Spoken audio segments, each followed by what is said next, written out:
No episódio de número 5 do nosso podcast sobre educação ambiental, nós vamos receber o pesquisador Antônio Rodrigues da Silva Júnior, que discutirá a temática sobre educação ambiental em unidades de conservação. Ele é doutorando de Gestão dos Recursos Naturais e Desenvolvimento Local na Amazônia pelo NUMA da UFPA. Ele é mestre em Gestão de Riscos e Desastres Naturais pelo IG na UFPA e também é especialista em gestão ambiental. Ele é graduado em licenciatura em Geografia. Olá, eu sou o educador e pesquisador Silva Júnior, membro do GEA+, e integro a linha de pesquisa relacionada ao tema Educação Ambiental em Unidade de Conservação.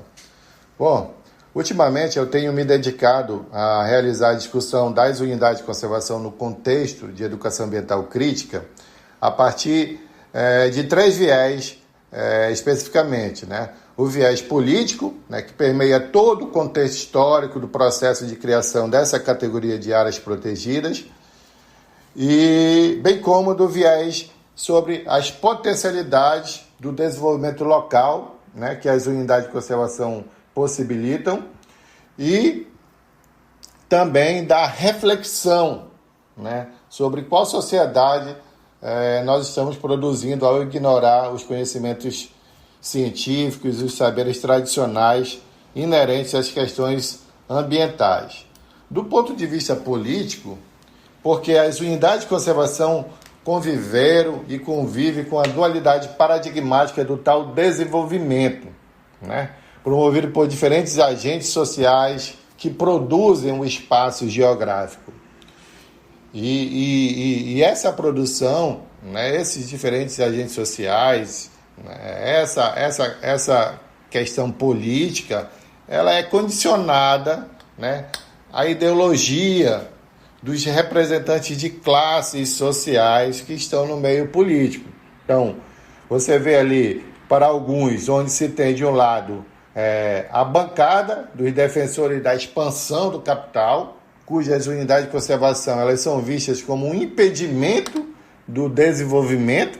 Agora, desenvolvimento para quem?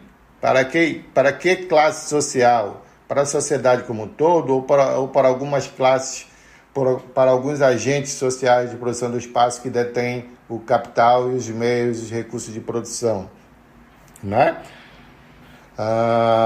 Bem como, de um outro lado, os defensores do desenvolvimento responsável, ou utilizando um termo da ecologia política, racional, que tem ali uma racionalidade ambiental, e que estes são vistos pela classe dominadora como inimigos do desenvolvimento.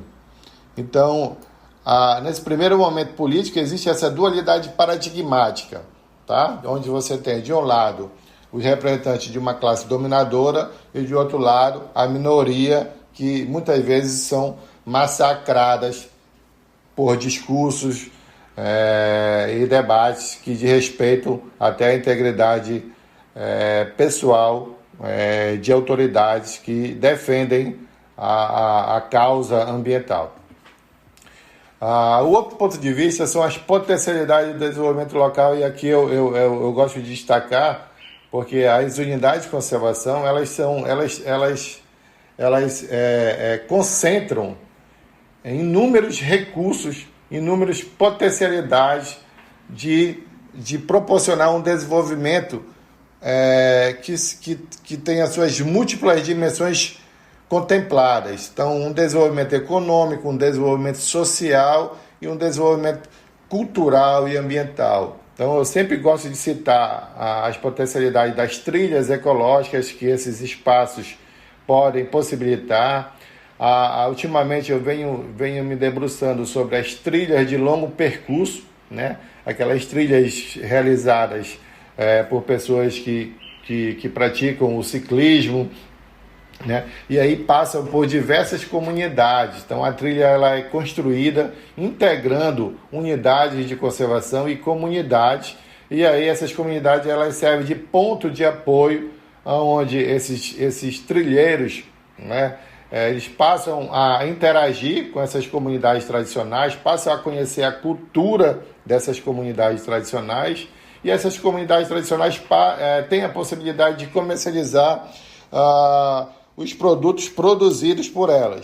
Então, eu vejo como um potencial gigante nesse contexto de unidade de conservação como alternativa de desenvolvimento local.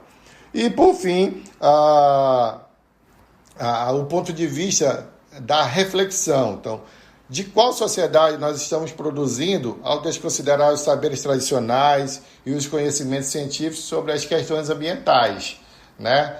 A sociedade dos grandes eventos climáticos que causam grandes degradações, né?